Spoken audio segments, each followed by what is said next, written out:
নমস্কার বন্ধুরা, অজানার পথের নতুন পর্বে আপনাদের সকলকে স্বাগত জানাই। বন্ধুরা, এখন চলছে শরৎকাল, আর তো মাত্র হাতে গোনা কয়েকটা দিন, তারপরেই শুরু হয়ে যাবে বাঙালির শ্রেষ্ঠ উৎসব দুর্গাপুজো। তো দুর্গাপুজোয় মহাষ্টমীতে আমরা অঞ্জলি দিয়ে থাকি, কিংবা আমরা অনেকেই পুজোর 4 দিনই অঞ্জলি দিই। কিন্তু জানেন কি এই পুষ্পাঞ্জলি মন্ত্রগুলি আসলে কি?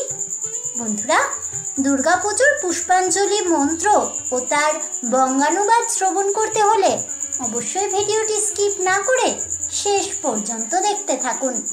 নমস্কার বন্ধুরা, অজানার পথের নতুন পর্বে আপনাদের সকলকে স্বাগত জানাই। মহাষ্টমীর পুষ্পাঞ্জলি বাঙালির দুর্গাপুজোর একটি অবিচ্ছেদ্য অঙ্গ, কিন্তু মণ্ডপে পুষ্পাঞ্জলি দিতে গিয়ে অনেক সময় পুরোহিতের বলা মন্ত্র কানে আসে না, অথবা পুরোহিতের সঙ্গে তাল মেলানো সম্ভব হয় না অনেকেরই। তাই আগে থেকেই জেনে রাখুন পুষ্পাঞ্জলি মন্ত্র সম্পর্কে। যদিও প্রথমেই বলে রাখি, দুর্গাপুজোয় পুষ্পাঞ্জলি দেওয়ার মন্ত্র নিয়ে দুটি মত রয়েছে। কেউ কেউ বলেন একটি মন্ত্রেই সপ্তমী, অষ্টমী, নবমী ও দশমীতে পুষ্পাঞ্জলি দেওয়া যায়। আবার কেউ কেউ বলেন দুর্গাপুজোয় দেবীকে পুষ্পাঞ্জলি দেওয়ার জন্য তিথি অনুযায়ী রয়েছে মন্ত্র বিশেষ, অর্থাৎ সপ্তমী, অষ্টমী, নবমী এবং দশমীতে আলাদা আলাদা মন্ত্র, সেই নিয়মে পুষ্পাঞ্জলি দেওয়া উচিত। দ্বিতীয় নিয়মটি সবচাইতে বেশি প্রচলিত, অর্থাৎ মহাষ্টমীর পুষ্পাঞ্জলির জন্য রয়েছে একটি বিশেষ মন্ত্র।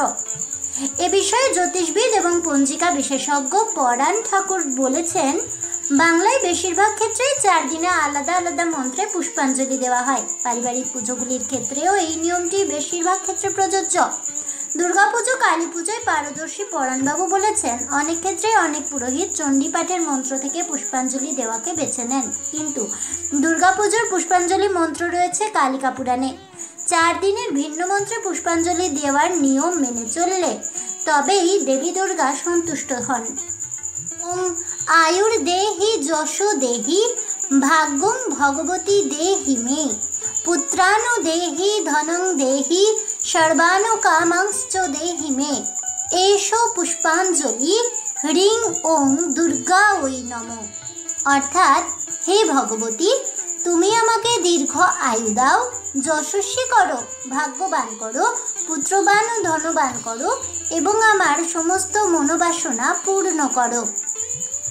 ওং হর পাপং হর ক্লেশং হর শোকং হরা সুখম হর রোগং হর ক্ষোভম হর মারিং হর প্রিয়ে এষো পুষ্পাঞ্জলি হ্রিং ওং দুর্গা ওই নমঃ।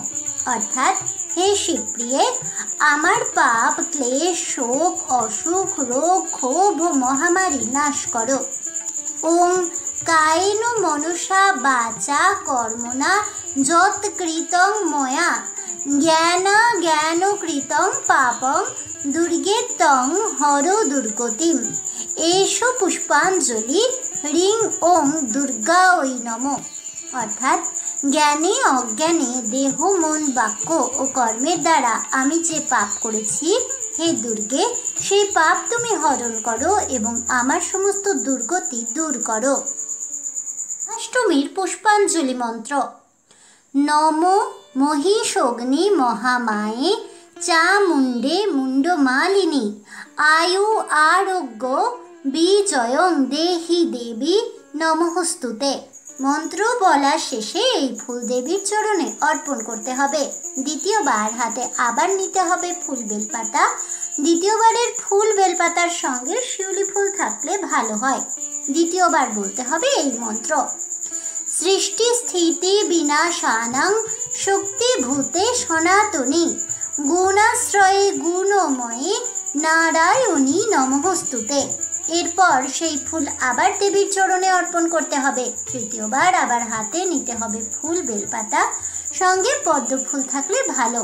এরপর বলতে হবে, শরণাগত দীনার্ত পরিত্রাণ পরায়ণে সর্বস্বার্থী হরে দেবী নারায়ণী নমঃস্তুতে।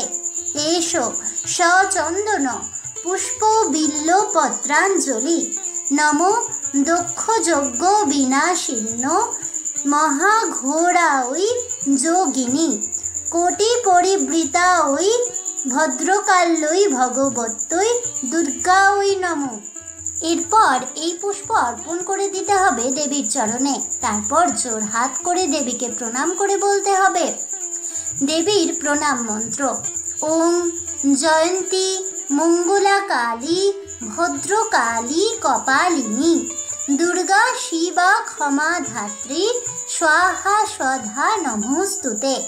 সর্বমঙ্গল মঙ্গলে শিবে সর্বার্থ সাধিকে শরণ্যে ত্রম্বকে গৌরী নারায়ণী নমস্তুতে। দেবী দুর্গাকে পরমা প্রকৃতি ও সৃষ্টির আদি কারণ বলে মনে করা হয়। তিনি হলেন শিবের স্ত্রী পার্বতী, কার্তিক ও গণেশের জননী, কালীর অন্য রূপ। বাংলা মঙ্গল কাব্যে এবং আগমনী গানে শিবজায়া হিমালয় দুহিতা পার্বতীর কথা আছে।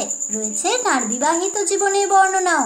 রয়েছে সপরিবার পিতৃগৃহে অবস্থানের আনন্দময় দিনগুলির কথা। হিমালয় গৃহে বা বাপের বাড়িতে দেবী দুর্গার এই দিনগুলি হলো আমাদের সাধের দুর্গাপূজা। সেই পুজোয় আচারের কড়াকড়ি যেমন থাকে তেমনই থাকে মনের স্বাভাবিক আবেগের আনন্দোচ্ছলতা। আগামী কয়েকটা দিন বাঙালি তাই যুগপৎ এই মন্ত্রে তন্ত্রে মজে থাকে। সার্থক হয় শারদীয়া দুর্গোৎসব। আজ এ পর্যন্তই।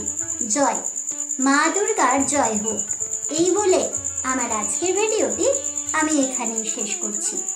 তাহলে বন্ধুরা, দুর্গাপুজোর পুষ্পাঞ্জলি মন্ত্রগুলি শ্রবণ করে এবং তার সঠিক বঙ্গানুবাদ জানতে পেরে আপনাদের কেমন লাগলো অবশ্যই আমাকে কমেন্টে জানাবেন।